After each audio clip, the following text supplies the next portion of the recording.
boaters and boat fans and anybody else who's watching from a very peaceful East Head, Anchorage, in 5.5 metres of water.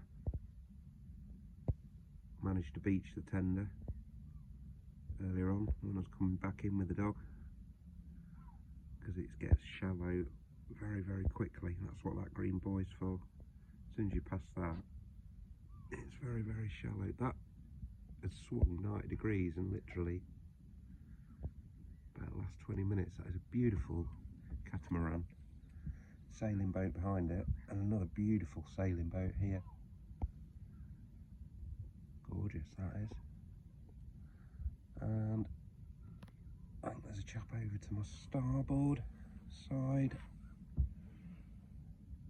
He was quite helpful. I had a chat with him earlier on, telling me a few bits and pieces. And there's another one over there, sailing boat with a tender as well. So I wouldn't be surprised if they've got a dog, because that's where you go. You just put the dog in the tender, so you can go ashore to walk them. Anyway, I don't know how long I'm staying. I might just stay till the food runs out, because I love it here.